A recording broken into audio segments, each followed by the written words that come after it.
Muito obrigada, Sr. Presidente, senhoras e senhores deputados, Sra. Ministra, Sr. e Srs. Secretários de Estado, mais, apoio vosso e nosso também.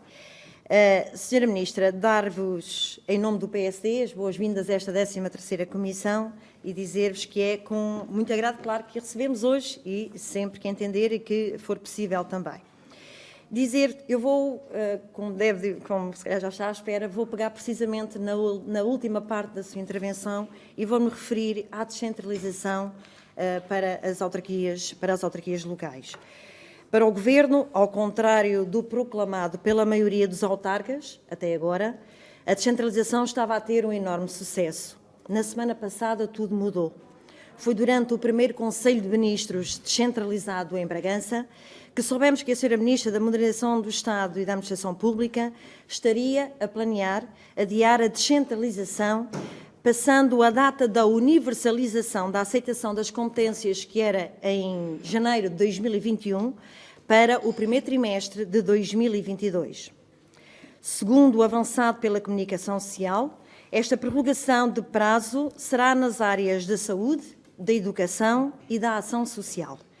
Saudamos, pois, a Sra. Ministra por ter recuado no prazo que o Governo tinha imposto aos autarcas. Lembramos que ainda durante a discussão do Orçamento de Estado, a Sra. Ministra recusou aqui o adiamento da descentralização. Saúde também as reuniões que promoveu no país, nas nossas comunidades intermunicipais e com os nossos autarcas, como aqui referiu, e como nós também vamos acompanhando. E saúde também a Sra. Ministra, pela meia-culpa, em que reconhece que os autarcas, cito, tinham alguma razão quando diziam que existiam algumas dificuldades sobre o atual modelo de descentralização. Sra. Ministra, os autarcas tinham alguma razão ou tinham a razão toda? E só lhe transmitiram algumas dificuldades? É que o PSD sempre defendeu que as competências públicas devem ser exercidas pelas entidades melhor colocadas para as concretizar, mas isto só se atinge com uma descentralização responsável, baseada em estudos aprofundados e com as definições exatas dos recursos materiais, humanos e financeiros, que permitam o melhor desempenho e resultado para os cidadãos e para o erário público. A assinatura da Declaração Conjunta sobre a temática da descentralização em 18 de abril de 2018, entre o PSD e o Governo, visou o interesse nacional e assentou na constatação de que qualquer avanço já seria bom, em contraponto com a inércia que vinha a ser demonstrada pelo Governo. Infelizmente, o Governo nunca cumpriu a sua parte e nunca articulou com o PSD as alterações e adiamentos sucessivos ao acordado. Sim, não articulou com o PSD também esta alteração da data para o primeiro trimestre de 2022. O Governo deveria ter concluído, no final da anterior sessão legislativa, a reforma da descentralização, composta pela Lei Quadro, pelos decretos-leis setoriais e pela revisão da Lei das Finanças Locais, com a identificação das verbas por áreas de competência. Estamos em março de 2020 e ainda existem 2 decretos que estão nas mãos do Governo, como agora referiu, o da Ação Social, que está a ser consensualizado com a Associação Nacional de Municípios, e o Decreto-Lei da Proteção, Saúde Animal e Segurança dos Alimentos, que foi, e bem, revogado em devido tempo por esta Assembleia.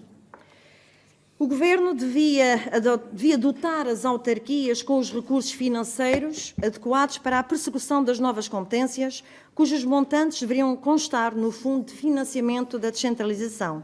No entanto, até o Presidente da Associação Nacional de Municípios nos disse aqui, na Assembleia, que o Fundo de Financiamento da Descentralização tinha necessidade de reformulação. Em suma, o Governo também não cumpriu com a Lei da Descentralização, que foi aprovada na Assembleia da República, e não correspondeu às expectativas daqueles que acreditavam na descentralização como uma verdadeira reforma do Estado. E digo isto e falo isto na primeira pessoa, Senhora Ministra, como sabe, eu, antes de deixar as funções executivas que tinha, também o meu município, aceitou competências na área da educação. E claro que vou acompanhando. E agora, com o adiamento de competências para 2022, é desta vez que o Governo dará entrada na Assembleia de uma proposta de lei para alterar a Lei Quadro da Descentralização e passar a cumpri-la. E pergunto ainda, Sra. Ministra, porque só agora o adiamento da descentralização, depois de tantos autarcas do país, independentemente dos seus ou dos vários quadrantes políticos, que representam tantos portugueses e tantos deles pediam este adiamento. O que vai agora fazer com este tempo adicional? O que está planeado? Ou seja, quando diz que é para as autarquias se prepararem, não será para o Governo se preparar? Vai retomar as negociações com os autarcas para solucionar os problemas concretos?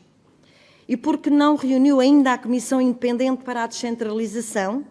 O que tem feito essa Comissão? Recordo que a Comissão tinha representantes da Associação Nacional de Municípios, da Associação Nacional de Freguesias, do Governo e do Parlamento, e deveria estar a avaliar a implementação de transferências de competências no sentido de possibilitar correções. Senhora Ministra, adicionalmente, gostava também que me respondesse: as competências relativas à educação serão transferidas a meio do ano escolar?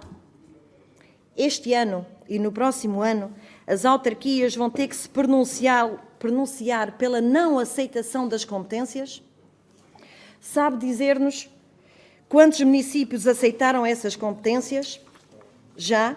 E se nesta área, pelo menos na área da educação e na área da saúde, que são as mais sensíveis. E por último, Sra. Ministra, não posso deixar de falar sobre o despacho que ontem, e bem, foi publicado em Diário da República, que diz que os serviços da administração pública, termino já, Sr. Presidente, devem elaborar planos de contingência de acordo com as orientações da Direção-Geral de Saúde sobre o coronavírus e perguntar, foram precisos aparecer 2 casos em Portugal para se elaborarem os planos e que outras medidas de prevenção estão a ser tomadas na administração pública. Obrigada, Presidente.